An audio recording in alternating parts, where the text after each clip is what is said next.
Hello students, now we are going to see 8th standard social science history first lesson. அதில் சப்டாப்பிக்கை நம்ம என்ன பார்க்க போகிறோம் அப்படின்னா த டச் அப்படிங்கக்கூடிய டாப்பிக்கை பார்க்க போகிறோம். அட்வென்ட் ஆஃப் யூரோப்பியன்ஸ் அப்படிங்கக்கூடிய லெசனில் போர்ச்சுகீஸ் இதை வந்து லாஸ்ட் வீடியோ செஷனில் பார்த்தோம். இன்றைக்கி த டச் பார்க்கலாம் வாங்க. The Dutch followed the Portuguese into India in 1602. The united east India company of Netherlands was formed and it's received the sanction of their government to trade in East India. Portuguese தான் first Europeans who came to இந்தியான்னு சொல்லலாம். அப்போ first யூரோப்லேருந்து வந்த first countries person யார் அப்படின்னா Portuguese வந்தாங்க. அவங்களுக்கு அப்புறம் யார் வந்தாங்க அப்படின்னா நெதர்லாந்து நாட்டை சார்ந்த டச் பீப்புள் வந்தாங்க. இப்போ டச் பீப்புள் எந்த நாட்டுக்காரங்க அப்படின்னா நெதர்லாந்து, யூரோப்பில் இருக்கக்கூடிய நெதர்லாந்து நாட்டை சார்ந்தது தான் இந்த டச் பீப்புள். அவங்களுடைய கம்பெனி, அதாவது united east India company of Netherlands அப்படின்னு இந்த Dutch east India company 1602 establish பண்ணாங்க, ஃபார்ம் பண்ணாங்க. அவங்களுடைய கவர்மெண்ட்டிருந்து பர்மிஷன் வாங்கிட்டு இந்தியா கூட வந்து ட்ரேட் வைக்கலாம் அப்படின்னு சொல்லிட்டு அந்த கம்பெனியை 1602 எஸ்டாப்ளிஷ் பண்ணாங்க. After their arrival in India, the Dutch founded their first factory in Masulipatnam, Andhra Pradesh in 1605. அவங்க இந்தியாவுக்கு வந்த உடனே பார்த்தீங்கன்னா, after their arrival in India, அவங்க இந்தியாவுக்கு வந்த உடனே பார்த்தீங்கன்னா டச் பீப்புளுடைய ஃபஸ்ட்டு ஃபேக்ட்ரி எங்கே எஸ்டாப்ளிஷ் பண்ணுறாங்க அப்படின்னா மசூலிப்பட்டினத்தில் எஸ்டாப்ளிஷ் பண்ணுறாங்க. அவங்களுடைய ஃபேக்ட்ரியுடைய தொழிற்சாலையை முதல்ல மசூலிப்பட்டினம், ஆந்திராவில் இருக்கக்கூடிய மசூலிப்பட்டினத்தில் 1605 அவங்களுடைய ஃபேக்ட்ரியை எஸ்டாப்ளிஷ் பண்ணுறாங்க. அப்போ what was the first factory of Dutch people in India அப்படின்னு கேட்டாங்கன்னா மசூலிப்பட்டினம் ஃபேக்ட்ரி தான் ஃபஸ்ட்டு ஃபேக்ட்ரி. ஓகேவா? This company captured Amboyna from the Portuguese in 1605 and establish its supremacy in spice islands. அவங்க என்ன பண்ணுறாங்கன்னா மசூலிப்பட்டினத்தில் ஃபஸ்ட்டு ஃபேக்ட்ரி எஸ்டாப்ளிஷ் பண்ணதுக்கப்புறம் அம்பாயனாங்கிற ஒரு பிளேஸை வந்து போர்ச்சுகீஸ்லேருந்து கேப்சர் பண்ணுறாங்க. அப்போ டச் பீப்புள் கேப்சர்டு அம்பாயனாங்கிற ஒரு பிளேஸ் யார்கிட்டருந்து கேப்சர் பண்ணுறாங்க அப்படின்னா போர்ச்சுகீஸ்லேருந்து கேப்சர் பண்ணுறாங்க. எப்போ கேப்சர் பண்ணுறாங்க அப்படின்னா 1605. அப்படி கேப்சர் பண்ணதுக்கப்புறம் அந்த அம்பாயனா அப்படிங்கக்கூடிய ஒரு இடத்துல தன்னுடைய செல்வாக்கு, தே எஸ்டாப்ளிஷ் இட்ஸ் சூப்ரமேசி, அவங்களுடைய செல்வாக்கை அந்த அம்பாயனாவில் நிலைநாட்டுறாங்க. அப்போ அந்த அம்பாயனா எங்கே இருக்குது அப்படின்னா ஸ்பைஸ் ஐலண்ட்னு சொல்லக்கூடிய வாசனை தீவு அப்படின்னு சொல்லக்கூடிய இந்தோனேஷியாவில் தான் அந்த அம்பாயனா இருக்குது. அப்போ when did they captured Amboyna from the போர்ச்சுகீஸ்னு கேட்டாங்கன்னா in 1605. Where is in Amboyna அப்படின்னு கேட்டாங்கன்னா it is in spice island, வாசனை தீவுன்னு சொல்லக்கூடிய அந்த இந்தோனேஷியாவில் தான். ஏன் வாசனை திரவிய தீவுன்னு சொல்கிறாங்க அப்படின்னா அங்கே தான் இந்த ஸ்பைசஸ்லாம் நிறைய இருக்குது. அதனால தான் அது என்ன சொல்கிறாங்க ஸ்பைஸ் ஐலண்ட்னு சொல்கிறாங்க இந்தோனேஷியா. அங்கே இருக்கக்கூடிய அம்பாயனாவை தான் 1605 போர்ச்சுகீஸ் வந்து கேப்சர் பண்ணாங்க. They captured Nagapattinam near Madras from the Portuguese and made this place as their stronghold in South India. அதுக்கப்புறம் பார்த்தீங்கன்னா அம்பாயனா போர்ச்சுகீஸ் வந்து கேப்சர் பண்ணதுக்கப்புறம் நாகப்பட்டினத்தை வந்து மெட்ராஸ் பக்கத்தில் இருக்கக்கூடிய நாகப்பட்டினம், அதாவது இப்போ மெட்ராஸ் பக்கத்தில் நமக்கு இப்போ பார்க்குறதுக்கு மெட்ராஸ் பக்கம் இருக்கிற மாதிரி தெரியாது. பட் அப்போ அவங்க ஹிஸ்ட்ரியில் வந்து பார்த்திங்கன்னா என்ன சொல்லுவாங்கன்னா மெட்ராஸ் பக்கத்தில் இருக்கக்கூடிய நாகப்பட்டினத்தை போர்ச்சுகீஸ் வந்து கேப்சர் பண்ணுறாங்க. அப்படி கேப்சர் பண்ணதுக்கப்புறம் பார்த்தீங்கன்னா அந்த பிளேஸில் வந்து சவுத் இந்தியாவில் ஒரு ஸ்ட்ராங்கான ஒரு பிளேஸை எஸ்டாப்ளிஷ் பண்ணுறாங்க இந்த Dutch people. At first Pulicat was their headquarters. Later they shifted it to Nagapattinam in 1690. அவங்களுடைய ஃபஸ்ட்டு ஹெட் குவார்ட்டர்ஸாக எது இருக்குது அப்படின்னா புலிகேட், தமிழில் பழவேற்காடுன்னு சொல்லுவாங்க. நம்ம சென்னைக்கு பக்கத்தில் இருக்கக்கூடிய புலிகேட் தான் ஃபஸ்ட்டு ஹெட் குவார்ட்டர்ஸ். யாருடைய ஹெட் குவார்ட்டர்ஸ்னால் டச்சுக்காரனுடைய ஃபஸ்ட்டு ஹெட் குவார்ட்டர்ஸு புலிகேட். அதுக்கப்புறம் எங்கே ஷிஃப்ட் பண்ணுறாங்க அப்படின்னா நாகப்பட்டினத்துக்கு 1690 ஷிஃப்ட் பண்ணுறாங்க. ஓகேவா? அப்போ Dutch people from the country of Netherlands, Dutch east India company established in 1602. The first factory established in Masulipatnam in 1605. They captured Amboyna from Portuguese in 1605 from the spice island. They captured Nagapattinam from Portuguese. The first headquarters of Dutch people was Pulicat. Later they shifted the headquarters to Nagapattinam in 1690. அதுக்கப்புறம் the most important Indian commodities traded by the Dutch were silk, cotton, indigo, rice and opium. அவங்களுடைய முக்கியமான commodity என்னென்ன பொருட்கள்லாம் அந்த touch people வந்து trade பண்ணாங்க அப்படின்னா silk நமக்கு தெரியும், பட்டு, காட்டன் பருத்தி, அப்புறம் இண்டிகோ இந்த சாயத்துக்கு பயன்படுத்தக்கூடிய இண்டிகோ, அப்புறம் ரைஸ் அரிசி, ஓபியம் அபினி அப்படிங்கக்கூடிய ஒரு போதைப்பொருள். இது எல்லாம் வந்து இந்தியா கூட டச் பீப்புள் என்ன பண்ணாங்க ட்ரேட் பண்ணாங்க. இப்போ கொஷின் கேட்கலாம், what were the important commodities they trade by Dutch with India அப்படின்னு கேட்டாங்கன்னா silk, cotton, indigo, rice and opium. They monopolised the trade in black pepper and other spices. அதில் முக்கியமாக எது அவங்க இந்தியா கூட வந்து வியாபாரம் பண்ணாங்க, ட்ரேட் பண்ணாங்கன்னா இந்த கருமிளகுன்னு சொல்லக்கூடிய பிளாக் பெப்பர் இதுதான் வந்து என்ன பண்ணுறாங்க அதிகமாக ட்ரேடு பண்ணாங்க. அது சார்ந்த மற்ற வாசனை பொருட்களையும் அவங்க வியாபாரம் பண்ணாங்க. அதுக்கப்புறம் the important factories in India were Pulicat, Surat, Chinsura, Kasim Bazar, Patna, Nagapattinam, Balasore and Cochin. இது எல்லாமே வந்து பார்த்திங்கன்னா இந்த டச்சுக்காரருடைய இம்பார்ட்டன்ட் ஃபேக்ட்ரி. டச்சுக்காரருடைய ஃபஸ்ட்டு ஃபேக்ட்ரி எங்கே எஸ்டாப்ளிஷ் பண்ணான்னு பார்த்தோம், மசூலிப்பட்டினம். அதுக்கப்புறம் பார்த்திங்கன்னா ஃபைனலாக அவங்களுடைய ஃபேக்ட்ரிஸ்லாம் எங்கே நிறைய இருந்துச்சு அப்படின்னா புலிகெட்டு, சூரத்து, சின்சுரா, காசிம் பசார், பாட்னா, நாகப்பட்டினம், பலசூர் அண்டு கொச்சின். இதெல்லாம் அந்த டச்சுக்காரனுடைய முக்கியமான ஃபேக்ட்ரி இந்தியாவில் இருந்த இடங்கள். இது கூட கொஷினில் கேட்கலாம், what are the important factories in Dutch people in India அப்படின்னு கேட்டாங்கன்னா the factories of Dutch people in India were Pulicat, Surat, Chinsura, Kasim Bazar, Patna, Nagapattinam, Balasore and Cochin அப்படின்னு சொல்லலாம். ஓகேவா. Next the English east India company remained engaged in rivalry with Portuguese and the Dutch throughout the 17th century. The English people பார்த்தீங்கன்னா 17th century ஃபுல்லாகவே Portuguese டச்சுக்காரங்க கூட தொடர்ச்சியாக rivalry, இந்த வாணிப போட்டியில் ஆதிக்க வியாபார போட்டியில் தொடர்ந்து போட்டியாக தான் இருந்துச்சு. யாருக்கு? பிரிட்டிஷ் பீப்புளுக்கு. யாரு கூட அப்படின்னா போர்ச்சுகீஸுக்கும் டச்சுக்கும் 17th century ஃபுல்லாகவே பிரச்சனையாகவே இருந்துச்சு. In 1623 the Dutch cruelly killed 10 English traders and 9 Javanese in அம்பாயனா. அம்பாயனா மெஷாக் அப்படின்னு சொல்லுவாங்க 1623ல். அம்பாயனா மெஷாக் occurred in 1623 in இந்தோனேஷியா. அம்பாயனா எங்கே இருக்குன்னு தெரியும், இந்தோனேஷியாவில் இருக்குன்னு நம்ம பார்த்துருக்குறோம்.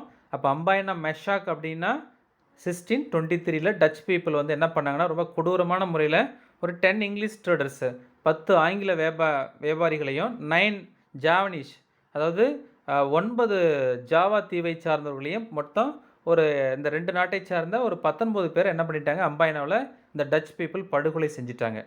ஓகேவா. அதனால தான் இதுக்கு பேர் பார்த்தீங்கன்னா அம்பாயனா படுகொலை, த அம்பாயனா இன்சிடென்ட் ஆர் அம்பாயனா மெஷாக் இன் 1623 அப்படின்னு சொல்லுவாங்க. This incident accelerated the rivalry between the 2 European companies. அப்போ இந்த இன்சிடென்ட், இந்த அம்பாயனா மெஷாக் பார்த்தீங்கன்னா 2 யூரோப்பியன் பவருக்குள்ளே ஒரு மிக கடுமையான, அதாவது ஒரு ஆதிக்க போட்டி இன்னும் அதிகமாகிறதுக்கு இது ஒரு ஆக்சிலரேட் வேகப்படுத்துச்சு. Their final collapse came with their defeat by the English in the battle of Bedara in 1759. So இப்படி அதிகமாக 2 பேருக்குள்ளே இந்த அம்பாயனா படுகொலைக்கு அப்புறம் பார்த்தீங்கன்னா இந்த டச் பீப்புளுக்கும் இங்கிலீஷுக்கும் ரொம்ப பிரச்சனை அதிகமாகிட்டே போன உடனே ஃபைனலாக வந்து பார்த்தீங்கன்னா the Dutch people defeated by English in the battle of Bedara in 1759. கடைசியாக பார்த்தீங்கன்னா பெட்ரா அப்படிங்கக்கூடிய இடத்துல நடந்த போர்க்களத்தில் டச் பீப்புளை என்ன பண்ணிட்டாங்க, பிரிட்டிஷ்காரவங்க 1759ல் தோற்கடிச்சிட்டாங்க.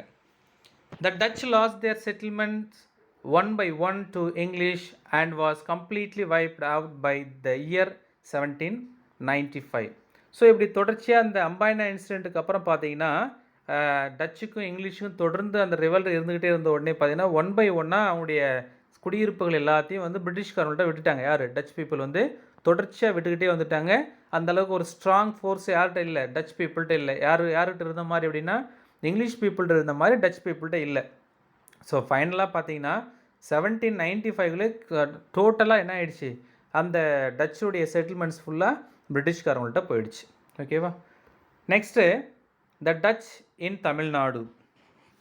த Portuguese who established a control over Pulicat since 1502 were overthrown by the Dutch. அதாவது போர்ச்சுகீஸ் பார்த்தீங்கன்னா அவங்களுடைய கண்ட்ரோலை வந்து 1502 இருந்து புலிகேட்டில் அவங்களுடைய ஆதிக்கம் தான் வந்துட்டு இருந்துச்சு. அந்த போர்ச்சுகீஸுக்கு அப்புறம் பார்த்தீங்கன்னா அவங்களுடைய அதிகாரத்தை வந்து யார் தூக்கி எறிஞ்சாங்க அப்படின்னா டச் பீப்புள் வந்ததுக்கப்புறம் இவங்களுடைய டச் பீப்புளுடைய கண்ட்ரோலுக்கு வந்துச்சு தமிழ்நாட்டில். இன் Pulicat the Dutch built the fort Geldria in 1613. This fort was once the seat of Dutch power. அப்படி டச்சுக்கார் அந்த டச் பீப்புள் வந்து பார்த்தீங்கன்னா புலிகேட்டில் வந்து அந்த போர்ச்சுகீஸ்கிட்ட இருந்து அந்த புலிக்கட்டை கேப்சர் பண்ணதுக்கப்புறம் தேர் எஸ்டாப்ளிஷ் தேர் ஃபோர்ட் அட்டு கெல்ட்ரியா. ஒரு ஃபோர்ட்டு கெல்ட்ரியா அப்படிங்கக்கூடிய ஒரு ஃபோர்ட்டை வந்து 1613 புலிக்கட்டில் எஸ்டாப்ளிஷ் பண்ணாங்க. ஒரு காலத்தில் டச் பீப்புளுடைய ஆதிக்கம் அதிகாரத்தினுடைய ஒரு மையமாக இருந்தது இந்த கெல்ட்ரியா ஃபோர்ட்டு புலிக்கட்டில் இருந்துச்சு. ஓகேவா? அப்போ கெல்ட்ரியா ஃபோர்ட்டு அப்படின்னு கேட்டால் எங்கே இருக்குது? புலிக்கட்டில் இருக்குது. When did they build the fort of Geldria in Pulicat அப்படின்னு கேட்டால் 1613. அந்த கெல்ட்ரியா ஃபோர்ட் பாருங்கள், இங்கே படத்தில் கொடுத்துருக்காங்க பாருங்கள். ஒரு காலத்தில் இந்த டச் பீப்புளுடைய அதிகாரம் ஆதிக்கத்தினுடைய ஒரு மையமாக இருந்தது இந்த fort. The Dutch established their settlement at Pulicat in 1610. இந்த டச் பீப்புள் போர்ச்சுகீஸ் வந்து அதை கேப்சர் பண்ணதுக்கப்புறம் எப்போ அவங்களுடைய செட்டில்மெண்ட்டை டச்சில் இந்த புலிக்கட்டில் எஸ்டாப்ளிஷ் பண்ணாங்கன்னா 1610 எஸ்டாப்ளிஷ் பண்ணாங்க. அதுக்கப்புறம் பார்த்தீங்கன்னா இந்தியாவில் வந்து diamonds were exported from Pulicat to the western countries. அப்படி 1610 இருந்து டைமண்ட்ஸ் வைரங்கள்லாம் வந்து பார்த்திங்கன்னா புலிக்கட்லேருந்து என்ன பண்ணாங்க அவங்களுடைய நாடுகளுக்கு, அதாவது வெஸ்டர்ன் கண்ட்ரீஸ். இப்போ யூரோப் வந்து நமக்கு மேற்கு இருக்கிறதால அதை வெஸ்டர்ன் கண்ட்ரீஸ்னு சொல்கிறோம். அப்போ மேற்கத்திய நாடுகளுக்கு என்ன பண்ணுறாங்க, டைமண்ட்ஸ் வந்து புலிக்கட்லேருந்து எக்ஸ்போர்ட் பண்ணுறாங்க. நாம் இப்போ என்ன பண்ணுறோம், மேற்கத்திய நாடுகள் அதாவது அந்த ஆப்பிரிக்கா அப்புறம் வெஸ்டர்ன் கண்ட்ரீஸ்லேருந்து நம்ம டைமண்ட் வாங்குகிறோம். ஆனால் அன்னைய காலத்தில் பார்த்தீங்கன்னா இங்கேருந்து புலிக்கட்லேருந்து என்ன பண்ணாங்க, டைமண்ட்ஸ்லாம் மேற்கத்திய நாடுகள் அதாவது வெஸ்டர்ன் கண்ட்ரீஸுக்கு எக்ஸ்போர்ட் பண்ணாங்க, ஏற்றுமதி பண்ணாங்க. இந்த other Dutch colonial forts and positions were Nagapattinam, Punnakayal, Porto Novo, Cuddalore and Devanampattinam. இப்போ தமிழ்நாட்டில் வந்து பார்த்திங்கன்னா இந்த டச்சுடைய ஃபோர்ட்டு அவனுடைய பிளேஸ், அந்த டச்சுக்காருடைய பிளேஸ் எது இருந்துச்சு அப்படின்னா நாகப்பட்டினம், புன்னக்காயல், போர்ட்டோனோவா, கடலூர் அண்டு தேவனாம்பட்டினம். அந்த 5 பிளேஸும் வந்து பார்த்திங்கன்னா டச்சு பீப்புளுடைய ஒரு முக்கியமான ஒரு பிளேஸாக இருந்துச்சு. ஓகேவா? ஸோ அப்போ போர்ச்சுகீஸுக்கு அப்புறம் யார் வந்தாங்க, நெதர்லாந்து நாட்டை சார்ந்த டச் பீப்புள் வந்தாங்க. அவங்களுடைய ஈஸ்ட் இந்தியா கம்பெனி எப்போ ஆரம்பித்தாங்க, 1602 ஆரம்பித்தாங்க. அவங்களுடைய ஃபஸ்ட்டு ஃபேக்ட்ரி எங்கே எஸ்டாப்ளிஷ் பண்ணாங்கன்னா மசூலிப்பட்டினத்தில் எஸ்டாப்ளிஷ் பண்ணாங்க. அதுக்கப்புறம் அவங்களுடைய வீழ்ச்சிக்கு அவங்களுடைய முக்கியமாக எங்கே அதிக கான்சன்ட்ரேட் பண்ணாங்கன்னா ஸ்பைஸ் ஐலண்ட், அம்பாயனாவில் தான், அந்த இந்தோனேஷியாவில் ஸ்பைஸ் ஐலண்ட் தான் கான்சன்ட்ரேட் பண்ணாங்க. ஆனால் அப்படி அங்கே அதிகமாக இருந்தாலுமே அவங்களுடைய வீழ்ச்சிக்கு காரணமாக இருந்தது எது அப்படின்னா அம்பாயனா மெஷாக் இன் 1623 அதுதான் காரணமாக இருந்துச்சு. கடைசி என்ன ஆகிடுச்சு அப்படின்னா பிரிட்டிஷ்காரங்கள்ட்ட 1 by 1 விட்டுட்டு வந்துட்டாங்க. ஓகேவா? அதுக்கு அடுத்தது இந்த சப்டாப்பிக்கை என்ன பார்க்க போகிறோம், த பிரிட்டிஷ்.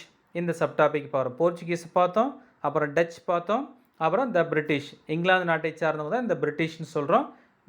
3rd யூரோப்பியன் கண்ட்ரிஸ் இவங்கள பார்க்க போகிறோம். On 31st December 1600, Elizabeth, the Queen of England, granted a charter to the governor and a company of merchants of London to trade with East Indies. அதாவது டிசம்பர் 31 1600, அதாவது 1600 அந்த வருஷத்தில் கடைசி மாதம் December, கடைசி நாள். ஈஸியாக ஞாபகம் வச்சுக்கலாம். எப்போ English east India company establish பண்ணாங்கன்னா டிசம்பர் 31 1600 ஈஸியாக ஞாபகம் வச்சுக்கலாம். அந்த 1600 வருஷத்தில் கடைசி மாதம் கடைசி தேதி ஞாபகம் வச்சுக்கலாம். Who give permission to establish British east India company அப்படின்னு கேட்டால் எலிசபெத், குயின் எலிசபெத். அதாவது எலிசபெத் மகாராணி தான் என்ன பண்ண, இங்கிலாந்தை சார்ந்த எலிசபெத் மகாராணி தான் வந்து ஒரு பட்டயம் கொடுக்குறாங்க. பட்டயம்னா சார்ட்டர், ஒரு சாசனம், பட்டயம் அப்படின்னு சொல்லுவாங்க. அதில் ஒரு கவர்னர் அப்புறம் சில வியாபாரிகள்லாம் சேர்ந்து ஒரு 100 வியாபாரிகள்லாம் சேர்ந்து என்ன பண்ணாங்க, லண்டன்லேருந்து ஒரு கம்பெனியோட என்ன பண்ணால் எங்கள் இந்தியாவுக்கு வராங்க, இந்தியா கூட ட்ரேடு பண்ணுறதுக்கு வராங்க. The company was headed by a governor and a court of 24 directors. அப்படிப்பட்ட அந்த கம்பெனியில் டிசம்பர் 31 1600 எஸ்டாப்ளிஷ் ஸ்டார்ட் பண்ண பிரிட்டிஷ் ஈஸ்ட் இந்தியா கம்பெனியில் யார் யாரெல்லாம் இருக்கிறாங்க இந்தியாவில் அப்படின்னு பார்த்தீங்கன்னா கவர்னர், ஒரு கவர்னரும் கோர்ட் ஆஃப் டைரக்டர்ஸ் 24 டைரக்டர் 24 இயக்குனர்ஸும் அதில் அந்த ஈஸ்ட் இந்தியா கம்பெனியில் இருந்தாங்க. Captain Hawkins visited Jahangir's court in 1608 to get certain concession for the company. அப்படி வரும்போது வந்து பார்த்திங்கன்னா கேப்டன் ஹாக்கின்ஸ் அப்படிங்கக்கூடிய ஒரு ஜஹாங்கீர், அப்போ முகல்ஸ் இந்தியாவில் ரூல் பண்ணிட்டு இருந்தாங்க, முகல் எம்பரர்ஸ் இருந்தாங்க. அதில் முகல் எம்பரரில் ஜஹாங்கீர் இருந்தார். அந்த கேப்டன் ஹாக்கின்ஸ் அப்படிங்கக்கூடியவர் என்ன பண்ணார்னா ஜஹாங்கீருடைய அவைக்கு வராரு. எப்போ வராருன்னா 1608 வராரு. எதுக்காக வராருன்னா அவங்களுடைய கம்பெனிக்கு சில உரிமைகள் சலுகைகளை பெறணும் அப்படின்னு சொல்லிட்டு கம்பெனிக்கு வராரு. He secured permission to raise a settlement at Surat. அவர் என்ன பண்ணுறாரு அப்படின்னா பர்மிஷன் கேட்குறாரு, அவருடைய குடியிருப்புகள் எல்லாம் ஆரம்பிக்கலாம் சூரத்தில், குஜராத்தில் சூரத்தில் ஆரம்பிக்கலாம் அப்படின்னு அவங்க பர்மிஷன் கேட்குறாரு. However the emperor cancel the permission under pressure from the Portuguese. அவர் என்ன பண்ணுறாருன்னா, கொடுக்குறதுக்கு யோசிக்கலான்னு இருக்கும்போது பார்த்தீங்கன்னா, அந்த ஜஹாங்கீர் வந்து அவங்களுக்கு கொடுக்கக்கூடிய பர்மிஷனை கேன்சல் பண்ணிடுறாரு. அது கொடுத்ததே கேன்சல் பண்ணுறாரு. ஏன் அப்படின்னா, போர்ச்சுகீஸ் வந்து ஒரு ப்ரெஷர் கொடுக்குறாங்க. யாருக்கு ப்ரெஷர் கொடுக்குறாங்கன்னா, ஜஹாங்கீருக்கு ப்ரெஷர் கொடுக்குறாங்க. ஏன் அவர் வந்து ஜஹாங்கீருக்கு ப்ரெஷர் கொடுக்குறதால ஏன் இவங்களுக்கு கேன்சல் பண்ணணும் அப்படின்னா, முகல்ஸுக்கிட்ட ஒரு பெரிய ஒரு நாவல் பவர், ஒரு கப்பற்படை கிடையாது. ஆனால் போர்ச்சுகீஸ்கிட்ட பெரிய கப்பல் படை இருக்குது. அப்போ இந்த போர்ச்சுகீஸில் இருக்கக்கூடிய கப்பற்படையை பயன்படுத்தி முகல்ஸ் வந்து எனிமீஸை இன்னும் இந்த பிரிட்டிஷு மற்றவங்கள வந்து தோற்கடிப்பது இவங்களுடைய செல்வாக்கை பயன்படுத்திக்கிட்டாங்க. அதனால் என்ன பண்ணாங்கன்னா, போர்ச்சுகீஸ் ப்ரெஷர் இங்கிலாந்து எம்பரருக்கு ஜஹாங்கீர் கொடுத்துச்சு. அதனால் இவரால் யாரால் இந்த டச் பீப்புளுக்கு பர்மிஷன் சூரத்தில் தரல. இன் 1612 English captain Thomas Pest inflicted a severe defeat over the Portuguese in a naval battle near Surat. The Mughal Emperor Jahangir permitted the English to establish their factory in 1613 at Surat, which initially became the headquarters of the English in Western India. 1612 பார்த்தீங்கன்னா இன்னொரு William Hawkins வந்தார். அவருக்கு என்ன பண்ணல, permission கிடைக்கல. அதுக்கப்புறம் 1612 English captain வந்து Thomas best அப்படிங்கக்கூடியவர் வந்து என்ன பண்ணார்னா, இந்த போர்ச்சுகீஸ் இருக்கக்கூடிய கப்பற்படை தான் வலிமையாக நினச்சிக்கிட்டு இருந்தார் முகல் எம்பரர் ஜஹாங்கீர். அப்படிப்பட்ட அந்த கப்பற்படையை என்ன பண்ணாங்க அப்படின்னா, பிரிட்டிஷுக்கும் போர்ச்சுகீஸுக்கும் சூரத்துக்கு பக்கத்தில் கடலில் ஒரு போர் நடக்குது. யாருக்கு? போர்ச்சுகீஸுக்கும் இங்கிலீஷுக்கும். அப்போ போர்ச்சுகீஸை வந்து இங்கிலீஷ் கேப்டன் தாமஸ் பெஸ்ட்டு தோற்கடிச்சிடறாரு. தோற்கடித்த உடனே கொஞ்சம் சந்தோஷம், ஒரு திருப்தி வந்துடுது. யாருக்கு? ஜஹாங்கீருக்கு.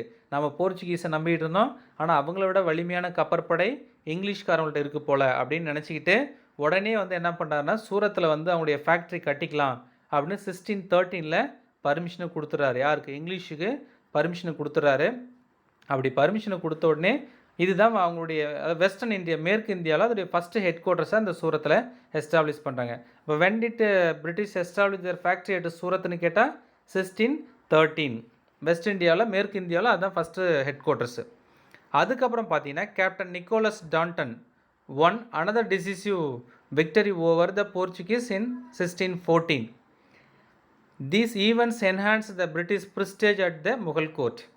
அதுக்கப்புறம் கேப்டன் நிக்கோலஸ் டான்டன் அப்படிங்கக்கூடியவர் என்ன பண்ணால், இதே போல் போர்ச்சுகீஸ் 1614 இன்னொரு ஒரு தாக்குதல் நடத்தி தோற்கடிச்சிடார். சூரத்துக்கு பக்கத்தில் நடந்த ஒரு சண்டையில் 1612 போர்ச்சுகீஸை வந்து இங்கிலீஷ் தாமஸ் பெஸ்ட் அப்படிங்கக்கூடிய ஒரு கேப்டன் தோற்கடிச்சிடாரு. ஒரு 2 இயர் கழிச்சு 1614 நிக்கோலஸ் டான்டன் அப்படிங்கக்கூடிய ஒரு போர்ச்சுகீஸை தோற்கடிச்சிடாரு. இப்படி 2 கப்பற்படையில் போரில் நடந்த கடல் போரில் பிரிட்டிஷ்காரங்க போர்ச்சுகீஸை தோற்கடித்த உடனே இந்த பிரிட்டிஷுடைய ப்ரிஸ்டேஜ் வந்து முகல் கோர்ட், முகலாய பேரரசில் கொஞ்சம் மதிப்பு அதிகமாகிடுது. அதுக்கப்புறம் in 1615 sir Thomas Roe was sent to Jahangir's court by king James I of England. அதுக்கப்புறம் 1615 வந்து சர் தாமஸ் ரோ வராரு, ஜஹாங்கீருடைய அவைக்கு வராரு. வந்துட்டு யாருடைய சார்பாக வராருன்னா, இங்கிலாந்து மன்னர் ஜேம்ஸ் முதலாம் ஜேம்ஸ் ஆர் கிங் ஜேம்ஸ் அப்படின்னு சொல்லக்கூடிய அவருடைய ஒரு ரெப்ரசன்டேட்டிவ்ஸாக சர் தாமஸ் ரோ 1615 ஜஹாங்கீருடைய அவைக்கு வராரு. He remained at Agra for 3 years and succeeded in concluding a commercial treaty with the emperor. அவர் வந்து என்ன பண்ணாருன்னா, ஜஹாங்கீருடைய அவையான ஆக்ராவில் வந்து 3 வருஷம் தங்குறாரு. தங்கியிருந்து அந்த எம்பரர்னால் யாருன்னா, பேரரசர் ஜஹாங்கீர் கூட ஒரு ஒப்பந்தம், வாணிப ஒப்பந்தம் வந்து போட்டு ஒரு முடிவு பண்ணிட்டு போகிறாரு. Before the departure of sir Thomas Roe, the English had establish the trading centers at Surat, Agra, Ahmedabad and Bharuch. அவர் அப்படி அந்த உடன்படிக்கை, இந்த ட்ரீட்டிலாம் வச்சுக்கிட்டு அவர் அங்கேருந்து இங்கிலாந்து கிளம்புறதுக்கு முன்னாடியே வந்து பார்த்திங்கன்னா, ஒரு ஸ்ட்ராங்கான ஒரு ட்ரேடிங் சென்டரை வந்து பிரிட்டிஷ் வந்து என்ன பண்ணுறாங்க, இந்தியாவில் எஸ்டாப்ளிஷ் பண்ணுறாங்க. எங்கெங்கே அப்படின்னா, சூரத்து, ஆக்ரா, அகமதாபாத், பரூச், இந்த இடத்தெல்லாம் ஸ்ட்ராங்கான ஒரு பர்மிஷனோட அவங்களுடைய ட்ரேடிங் சென்டர்ஸை எஸ்டாப்ளிஷ் பண்ணுறாங்க. அப்போ இந்த இடத்துல அந்த ஸ்ட்ராங்கான ட்ரேடிங் சென்டர் எஸ்டாப்ளிஷ் பண்ணுறதுக்கு யார் காரணம் அப்படின்னா, சர் தாமஸ் ரோ தான் காரணம். சரி, next, and the coast line of bay of Bengal, the English establish their first factory in 1611 at Masulipatnam, an important fort in the territory of the kingdom of Golconda. இப்போ west இந்தியாவில் பார்த்தோம், சூரத்தில் உடைய ஃபேக்ட்ரி ஹெட் குவார்ட்டர்ஸ் எஸ்டாப்ளிஷ் பண்ணாங்க. அதுக்கப்புறம் அதே நேரத்தில் east coastal area, அதாவது பே ஆஃப் பெங்கால், வங்காள விரிகுடா அந்த கடல் ஓரம் வந்து பார்த்திங்கன்னா அவங்களுடைய ஃபஸ்ட்டு ஃபேக்ட்ரி எங்கே எஸ்டாப்ளிஷ் பண்ணாங்கன்னா மசூலிப்பட்டினத்தில் 1611 எஸ்டாப்ளிஷ் பண்ணுறாங்க. அப்போ இதுதான் வந்து ஃபஸ்ட்டு ஃபேக்ட்ரின்னு சொல்லலாம். ஒட்டுமொத்த இந்தியாவுக்கும் வந்து ஃபஸ்ட்டு ஃபேக்ட்ரி அப்படின்னா 1611 எஸ்டாப்ளிஷ் பண்ண மசூலிப்பட்டினத்தில் எஸ்டாப்ளிஷ் பண்ண ஃபேக்ட்ரி தான் ஃபஸ்ட்டு ஃபேக்ட்ரி. இது வந்து பார்த்திங்கன்னா கோல்கொண்டா அரசருடைய எல்லைக்கு உட்பட்ட ஒரு பிளேஸ் இந்த மசூலிப்பட்டினம். அங்கே என்ன பண்ண ஃபஸ்ட்டு ஃபேக்ட்ரி எஸ்டாப்ளிஷ் பண்ணுறாங்க. In 1639, the English merchant Francis Day obtained Madras as a lease from Chennappa Nayaka, the ruler of Chandragiri. So அதுக்கப்புறம் பார்த்தீங்கன்னா 1639 ஒரு இங்கிலாந்து மெர்ச்சன்ட்ஸ் யார் அப்படின்னா ஃப்ரான்சிஸ் டே, அவர் மெட்ராஸை வந்து குத்தகைக்கு வாங்குறாரு. யார்கிட்ட இருந்து அப்படின்னா சென்னப்ப நாயக்கா அப்படிங்கக்கூடியவர்கிட்ட ஒரு லீஸுக்கு வாங்குறாரு. அந்த சென்னப்ப நாயக்கா யார் அப்படின்னா ruler of Chandragiri ruler Chennappa நாயக்கிட்ட இருந்து யார் வாங்குறது குத்தகைக்கு லீஸுக்கு? ஃப்ரான்சிஸ் டே வாங்குறாரு. எப்போ வாங்குறாரு அப்படின்னா 1639. எந்த பிளேஸ்னா மெட்ராஸை வாங்குறாரு. The East India company built its famous fortress known as Fort St. George in Madras, which became their headquarters for whole of the eastern belt and the first fort built by British. அப்படி ஆரம்பித்த உடனே பார்த்தீங்கன்னா ஒரு லீஸுக்கு வாங்கின உடனே 1639 ஒரு ஃபேமஸான ஒரு போர்ட்டை English east India company build பண்ணுது ஈஸ்ட் இந்தியாவில். அந்த ஃபோர்ட்டு தான் fort saint George fort in Madras. இன்னும் வரைக்கும் நமக்கு இருக்குது. ஒரு மிகப்பெரிய ஒரு வரலாற்று சின்னமாக இருக்கக்கூடிய செயின்ட் ஜார்ஜ் ஃபோர்ட். அதுதான் இன்றைக்கி தமிழ்நாடு சட்டமன்றமாக இருக்குது. நம்முடைய எம்எல்ஏக்கள் முதலமைச்சர்லாம் இருக்கக்கூடிய இடம் இந்த ஃபோர்ட் செயின்ட் ஜார்ஜ் ஃபோர்ட் தான். இது இன்ன வரைக்கும் அது செயல்பாட்டில் இருக்குது. அதை எப்போ பில்டு பண்ணாங்கன்னா 1639 to 40 இப்போ அந்த டைமில் பில்டு பண்ணாங்க. இன்னும் வரைக்கும் இருக்குது. அதுதான் இந்தியாவில் பிரிட்டிஷ்காரங்க கட்டின first fort. Which was first fort built by the British in India அப்படின்னு கேட்டால் fort saint George fort in Madras. Next king Charles II of England received the islands of Bombay as a part of his dowry from the Portuguese king and the occasion of his marriage with Catherine. King Charles II, England இளவரசர் Charles II அப்படிங்கக்கூடியவர் என்ன பண்ணார்? இரண்டாம் Charles அப்படின்னு சொல்லக்கூடிய மன்னர் என்ன பண்ணுறாருன்னா பம்பாய் தீவை குத்தகையாக வாங்குறாரு. ஒரு திருமண பரிசாக வாங்குறாரு.